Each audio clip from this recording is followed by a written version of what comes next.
Olá, sejam todos bem-vindos à nossa primeira aula de parasitologia. Sou o professor Fabiano Vale e, como de costume, solicito a todos que peguem caneta e caderno, façam suas anotações, porque esta aula já vai começar. Bem, nós vamos começar já a falar do nosso conteúdo programático, né? Desta aula. Nós vamos estudar, né, as principais características das diferentes relações biológicas entre os seres vivos, as relações entre as parasitoses e as questões de saneamento básico, muito importante. Conceitos de epidemiologia de uma infecção parasitária. Bom, então nós já vamos iniciar então falando do conceito, né? Do que é, né? Então, a parasitologia é a ciência que estuda o parasitismo. O parasitismo ocorre quando um organismo parasita, né, vive em associação com outro organismo, neste caso, o hospedeiro, do qual retira os meios para sua sobrevivência, causando prejuízos, ou seja, esses prejuízos são doenças, ao hospedeiro durante este processo. Estes organismos podem ser animais, vegetais, fungos protozoários, bactérias e vírus. Portanto, para definir o campo da parasitologia, o foco não é determinado tipo de organismo ou ambiente, mas a constatação de um comportamento parasitário. Bem, a diversidade de possíveis objetos de pesquisas e estudos, né, associadas às questões médicas de transmissão de doença. Isso faz com que a parasitologia dialogue e converse frequentemente com outras disciplinas, como biologia celular, a bioquímica, biologia molecular, imunologia, genética, evolução e, claro, ecologia. Um dado importante, né, o surgimento da parasitologia como ciência tem seus primeiros registros no século XVII, quando o pesquisador Anton van Leeuwenhoek observou, né, diárgeas, né, em suas próprias fezes. Contudo, somente no século XIX houve um avanço significativo neste campo, com identificação e estudos dos ciclos de vida dos parasitas causadores da malária, amebíase e tripanossomíase, né? Bom, a parasitologia tem como objeto, né, tem como objetivo identificar os processos de desenvolvimento de epidemias parasitárias, né? Criar métodos de profilaxia é o mais importante, né? O seu estudo, criar métodos, né, de profilaxia, medidas preventivas contra doenças parasitárias, né? Doenças causadas pelos parasitas, tanto em seres humanos quanto em animais. E, logicamente, desenvolver tratamentos. A parasitologia, né, o parasitologista precisa conhecer muito bem o ciclo de vida, as formas de infestação e os fatores que influenciam na distribuição e densidade destes parasitas. Bom, falando dos parasitologias, dos estudos, né, ainda podemos ainda afirmar, né, as especializações, né, a parasitologia médica, né, que estuda os parasitas que afetam os seres humanos. A parasitologia veterinária, né, que logicamente que estuda os parasitas que afetam os animais. A parasitologia, né, estrutural, estudo das proteínas que compõem os parasitas e a taxonomia, classificação e catalogação dos parasitas. Precisamos conhecer, verdade? Bom, dando continuidade, né, vamos falar um pouco então da parasitologia, mas nas questões de relações ecológicas, né? Bom, como dito agora, né, as relações ecológicas são interações que ocorrem entre os seres vivos. Eles podem ocorrer entre indivíduos da mesma espécie, sendo classificados como relações intraespecíficas ou de espécies diferentes, como relações interespecíficas. Além dessa classificação, as relações ecológicas podem ser tidas como harmônicas ou desarmônicas, né? Bem, o estudo, né, da parasitologia, né, é fundamental, pois as doenças parasitárias são frequentes na população mundial e a parasitologia humana recebeu importância renovada, uma vez que, com a globalização, o mundo se tornou menor devido à rápida movimentação de pessoas imigrantes de áreas endêmicas, né? A importância do estudo da parasitologia, né? Nós temos alguns fatores, alguns eixos principais, né? O grau de intensidade da doença parasitária depende de vários fatores, entre eles que podemos destacar o número de formas de infectantes presentes, a virulência, a idade e o estado nutricional do hospedeiro, os órgãos atingidos, a associação de um parasita com outra espécie e o grau de resposta imune ou inflamatória que vai desencadear, né? Tudo isso é muito importante, né? Bom, neste caso nós podemos, né, já começar a citar as parasitoses intestinais, né, que são doenças cujo agentes etiológicos, né, como por exemplo helmintos ou protozoários, que se apresentam de forma endêmica em diversas áreas do Brasil, né? Então constituindo-se de um dos principais problemas de saúde pública. Devido ao difícil acesso ao saneamento básico e à educação pela população mais carente, já que a transmissão desses agentes está diretamente relacionada com as condições de vida e de higiene da população.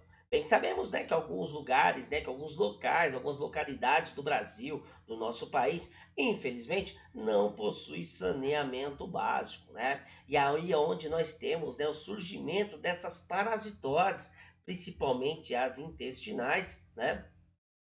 Diretamente associadas à falta de saneamento básico, à falta de água potável, né? Infelizmente, em alguns locais, né, as pessoas que vivem em zonas, em áreas rurais, né, detêm os seus poços artesianos, semi-artesianos, né, poços caipiras, né, também como conhecidos, né, mas também detêm as suas fossas, né, e aí existe aí o comprometimento, a contaminação do solo freático, né? Por cistos, por ovos de larvas, né? Por fezes humanas ou fezes de animais contaminados, né? Então, o surgimento de parasitose está diretamente associado à falta de saneamento básico, tendo em vista que isso aumenta significativamente, né, a chance dos moradores locais consumirem água e alimento contaminado. Se não há tratamento adequado de água, e tratamento adequado de esgoto, fica mais difícil garantir a higiene pessoal e daquilo que será ingerido, né? A higiene, a limpeza dos alimentos, né?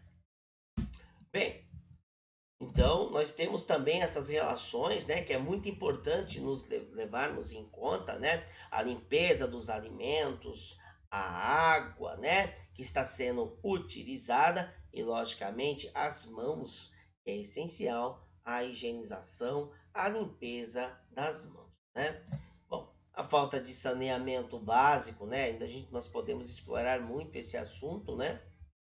E o que seria, né? Esgoto a céu aberto, água não tratada, rios, mares poluídos, nascentes, solo freático, mananciais. Bom, tudo isso, né, essa falta de saneamento básico, acaba facilitando o contato de fezes contaminadas com cistos ou larvas de parasitas com água e o alimento. Quando estes são ingeridos, inicia-se a cadeia da transmissão parasitose. Portanto, podemos afirmar que a higienização dos alimentos e a filtragem de água para beber devem ser reforçadas nas regiões com saneamento básico deficiente. Mesmo em locais mais estruturados, os cuidados devem ser tomados com rigor, tanto de limpeza do que se está ingerindo, né, do que está se alimentando, quanto as mãos especialmente depois que chegar em casa e imediatamente antes das refeições. Bom, então nós acabamos citando, né, associações de parasitas com outras espécies, resposta imune, fatores principalmente de saneamento básico, né? Bom, apesar do grande avanço tecnológico, né, do alto padrão educacional, da boa nutrição e de boas condições sanitárias em alguns lugares do país, isso nós temos que frisar. Até mesmo os países desenvolvidos estão sujeitos a doenças parasitárias. Desta forma, o estudo da parasitologia humana é de suma importância. A parasitologia, né, é uma ciência que estuda o organismo que vive no interior ou exterior de outro hospedeiro, obtendo alimento às expensas de seu hospedeiro, consumindo-lhe os tecidos, os humores, fator nutricional, consumindo a sua energia e conteúdo intestinal. Nós citamos aqui a relação do parasita e hospedeiro, né? É muito importante, né? Essa relação.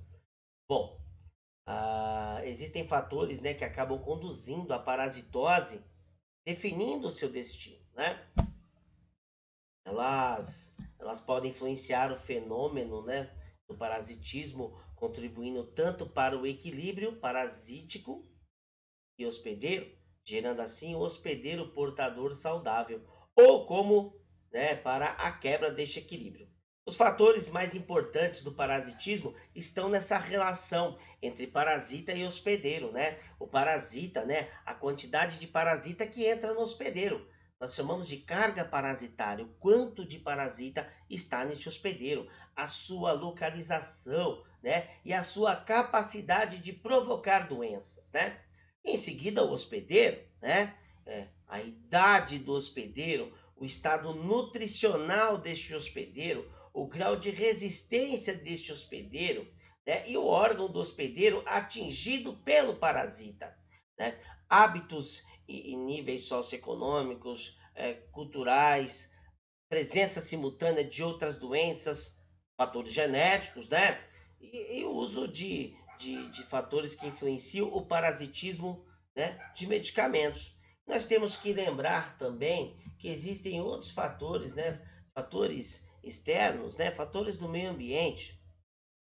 Podemos citar a temperatura, umidade, clima, a água, o ar, a luz solar, o tipo de solo, o teor de oxigênio, entre outros.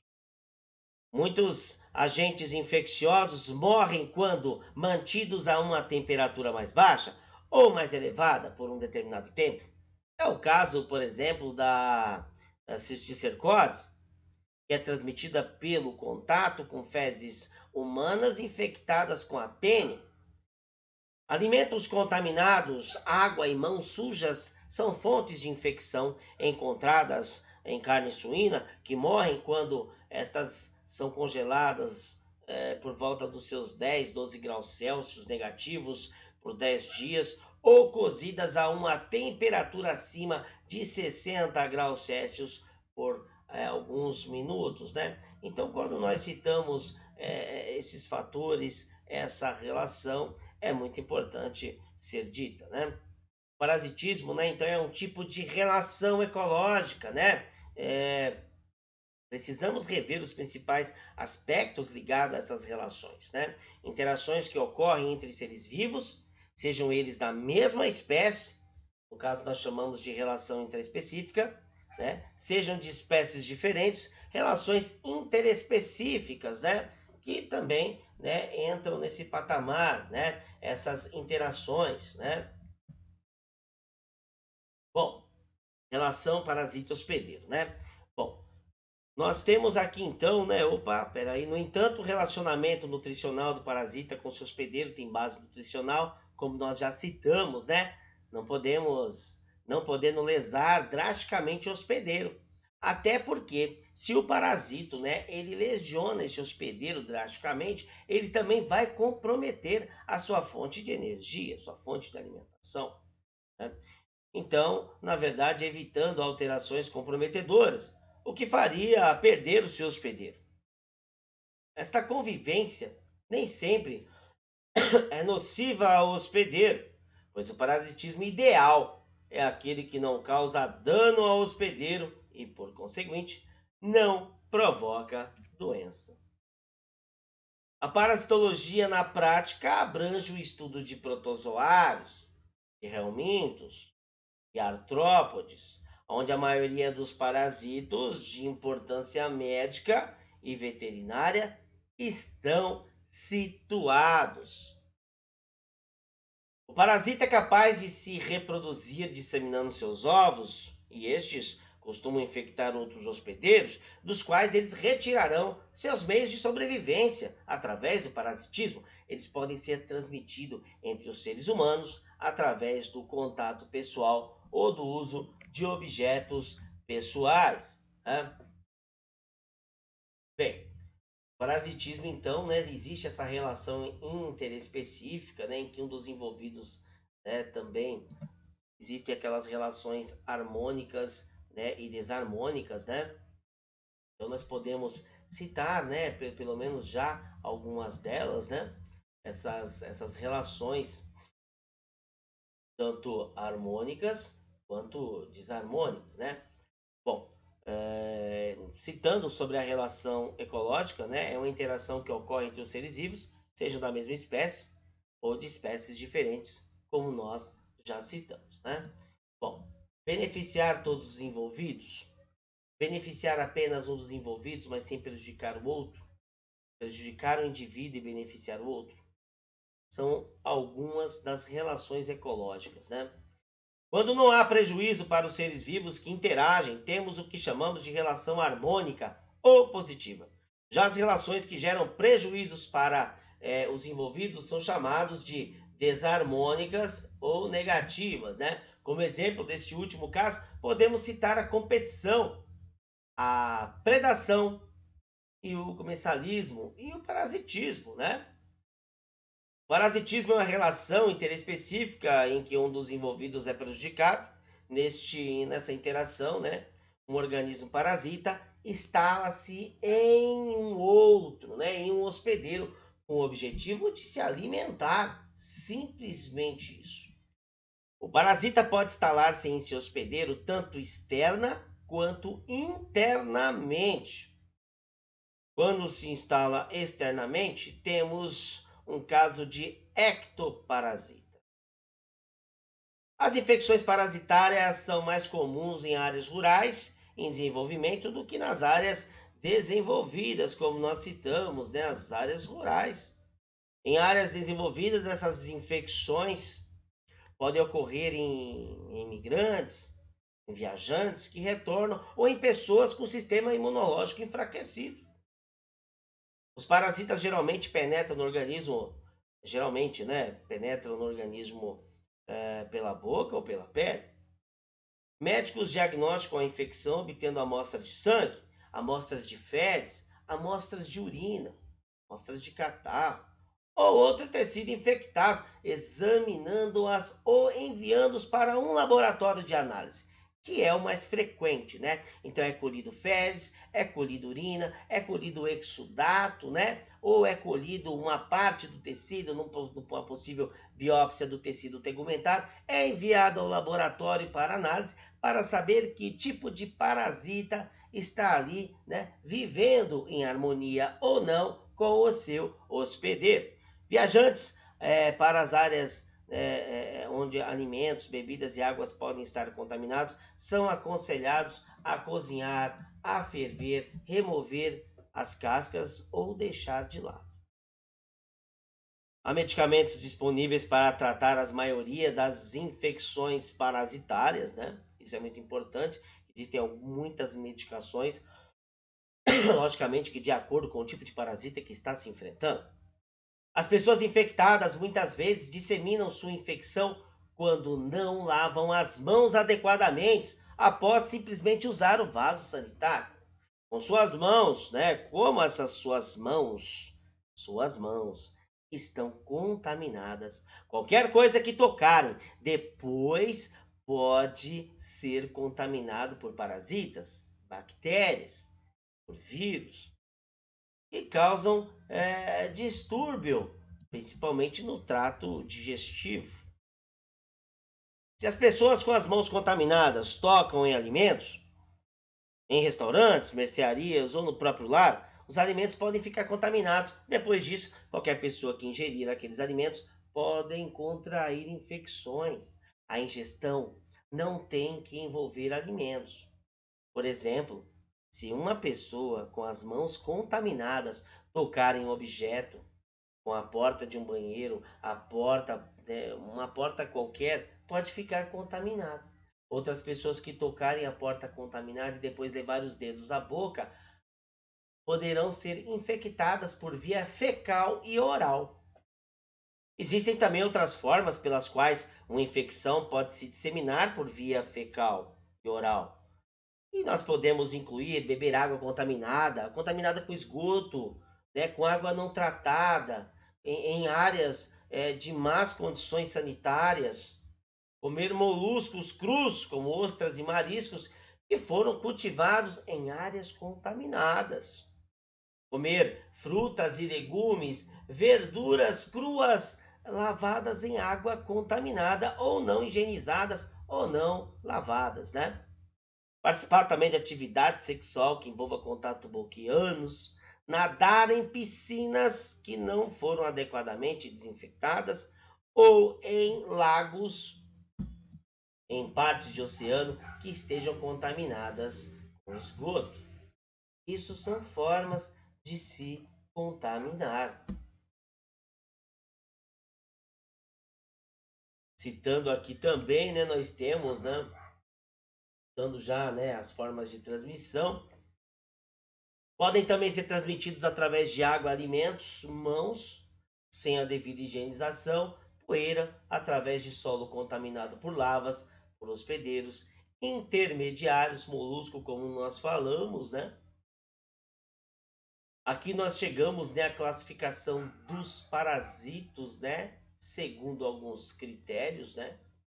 Quanto ao número de hospedeiros, né, monóxinos, monogenéticos, heteroxenos e digenéticos. Quanto à sua localização nos hospedeiros, né, ectoparasitas ou endoparasitas, e quanto ao número de células, unicelulares ou pluricelulares, monoxenos ou monogenéticos, são os parasitas que realizam o seu ciclo evolutivo em um único hospedeiro. Temos o exemplo, né, a Ascaris lubricoides, a própria lombriga, né, e o Enteróbios vermiculares, né, o oxiúrio, né. Então, esse é um exemplo de monoxenos ou monogenéticos. Quanto ao número de hospedeiros, né, heteroxenos ou disgenéticos, são os parasitas que só completam seu ciclo evolutivo passando pelo menos em 2 hospedeiros. E aí temos, né, os exemplos, o xistomossoma, né, o esquistossoma, né, mansoni, né, e o trypanosoma cruzi, né, o xistossoma, né. Quanto à localização, isso é muito importante, né, citar, né, ectoparasitas são os que se localizam nas partes externas dos hospedeiros, né, o exemplo, sanguessugas, piolhos, pulgas, né. E o endoparasita são os que se localizam nas partes internas dos hospedeiros, exemplo, as tênias solitárias, as lombriga e o esquistossoma. Temos também, né, quanto ao número de células, seria unicelular. No caso, seria unicelulares, possui uma única célula que apresenta um núcleo organizado, ou seja, está separado do citoplasma pela membrana nuclear. São, portanto, organismos eucariontes, né? Então temos aqui uma imagem de um protozoário. Pluricelulares são organismos formados por conjunto de células semelhantes e interdependentes, que desempenham uma ou mais funções. São, portanto, organismos eucariontes. O exemplo? Os helmintos. Bom, chegamos aqui nas partes, né, das considerações importantes, né? É importante nós citarmos, né? É, parasitismo é a interação entre indivíduos de espécies diferentes em que se estabelecem relações íntimas e duradouras com certo grau de dependência metabólica. Geralmente, o hospedeiro proporciona ao parasito todos os nutrientes e as condições fisiológicas requeridas por este. Por outro lado, quando o parasito necessita de mais de uma espécie de hospedeiro para completar o seu ciclo biológico, um deles será o hospedeiro definitivo e os demais são considerados hospedeiros intermediários. Bem, alunos, chegamos ao final da nossa primeira aula, né? Não vou me estender muito para que o vídeo não fique longo. Daremos continuidade discutindo ainda, né? Alguns fatores e eixos sobre o parasitismo, a relação entre parasita e hospedeiro, e assim entraremos no estudo da parasitologia. Agradeço a todos, tenham um ótimo dia e até a próxima aula. Ah, lembrando, hein? Teremos atividades para realizar. Um grande abraço, alunos, e até mais!